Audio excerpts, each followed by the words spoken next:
हरे महाकारुणिक करुणा के सागर सम्यक संबुद्ध तथागत भगवान बुद्ध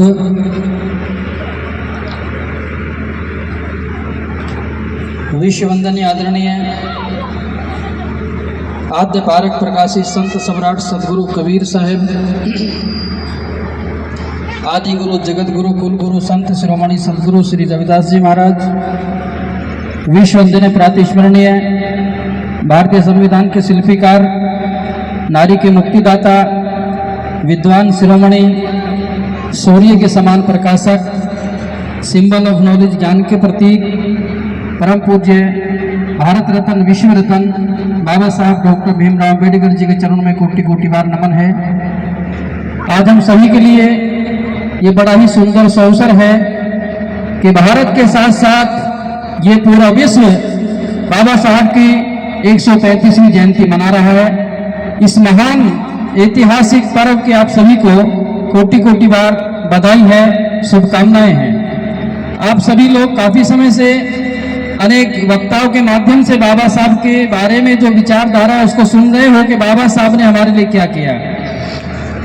सज्जनों, बातें बहुत होती हैं, समय सीमित होता है। समय के साथ जो चलते हैं वो आगे बढ़ते हैं, जो समय की अवहेलना करते हैं, समय की कदर नहीं करते, समय उन्हें कहीं का नहीं छोड़ता। तो मेरा ये निवेदन है, हालांकि जिस समय मैं इस मंच पर आया था काफी संख्या में लोग थे, लेकिन जितने यहाँ बैठे हैं वो भी काबिले तारीफ हैं। तो बात ये है कि बाबा साहब अम्बेडकर की जयंती मनाने का जो कारण है, इस भारत की जितनी भी उपाधि हैं, जितनी भी उपलब्धि हैं, वो सारी बाबा साहब के नाम है, सारी।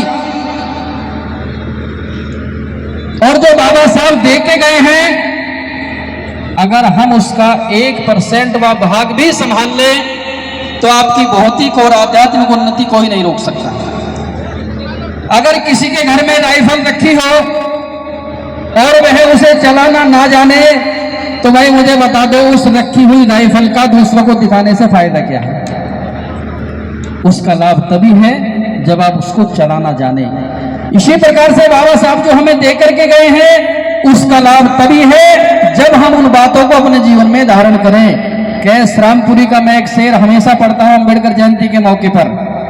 वो कहते हैं कि जरूरत है एक कायद हो, एक परचम हो, एक सफ हो, कभी बिखरी हुई कौमों को कुर्द ओफर नहीं मिलता, समझती क्यों नहीं आखिर हमारी कौम ये नुक्ता कि लूट जाते हैं वो राही जिन्हें रहबर नहीं मिलता।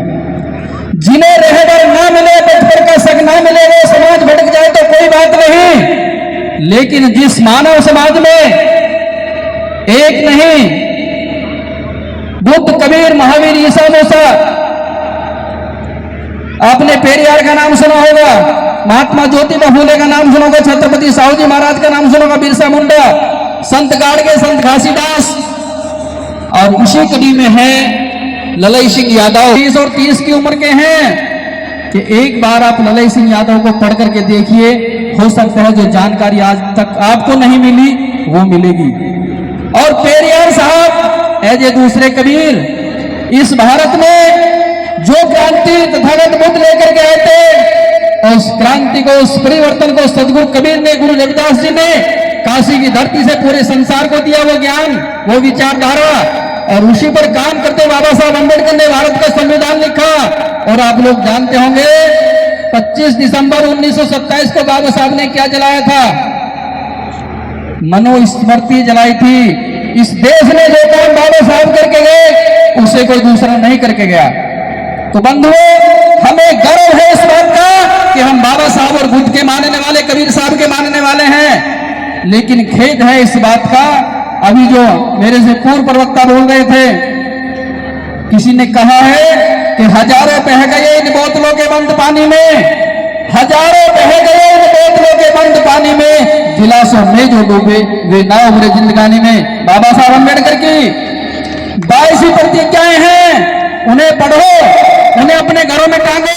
17 नंबर की प्रतिज्ञा में बाबा साहब ने कहा है, मैं मैं मदिरापान नहीं करूंगा, मैं शराब सेवन नहीं करूंगा, मैं किसी भी नशीली वस्तु का सेवन नहीं करूंगा। तो बंधुओं, अगर हम बाबा साहब के मानने वाले हैं, अगर हम कबीर के मानने वाले हैं, महापुरुषों की श्रेष्ठ विचारधारा के मानने वाले हैं, तो पंचशील का पालन करो, तब हमारी अम्बेडकर जयंती मनानी सार्थक होगी। समय कम है, इसका मुझे गम है। फिर रहेंगे, फिर मिलेंगे। आप सभी के प्रति बहुत बहुत साथ बात शुभकामनाएं। जय भीम, जय भीम, जय भीम। आप सभी का मंगल हो, सुखी रहो। साधु साधु।